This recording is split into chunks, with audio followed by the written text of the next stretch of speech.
રાજ્યના ઉદ્યોગ શ્રમ અને રોજગાર મંત્રી બળવંતસિંહ રાજપૂતે વલસાડના લીલાપુર સ્થિત મહિલા આઈટીઆઈની મુલાકાત લઈ વિદ્યાર્થીઓ સાથે પ્રેરક સંવાદ કર્યો. રાજ્યના ઉદ્યોગ, લઘુ સૂક્ષ્મ અને મધ્યમ કુટીર, ખાદી અને ગ્રામોદ્યોગ, નાગરિક ઉડ્ડયન અને શ્રમ અને રોજગાર મંત્રી બળવંતસિંહ રાજપૂતે તારીખ 14 ઓગસ્ટ 2025ના રોજ એટલે કે ગુરુવારે વલસાડ ખાતે સવારે 10 કલાકે વલસાડની ઔરંગા નદી પાસે લીલાપુર સ્થિત મહિલા આઈટીઆઈની મુલાકાત લીધી હતી.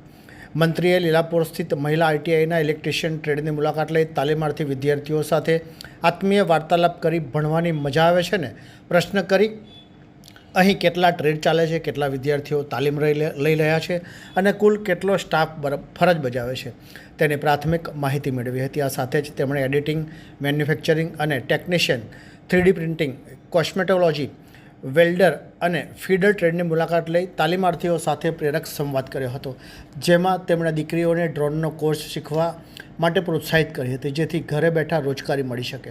રાજ્ય અને કેન્દ્ર સરકારની રોજગારલક્ષી અનેકવિધ યોજનાઓનો લાભ લેવા મંત્રીશ્રીએ તાલીમાર્થીઓને માર્ગદર્શન આપ્યું હતું. વિદ્યાર્થીઓએ બનાવેલા વિવિધ પ્રોજેક્ટ્સનું પણ નિરીક્ષણ કરી તેઓની આવડતને મંત્રીશ્રીએ બિરદાવી પ્રોત્સાહન પૂરું પાડ્યું હતું.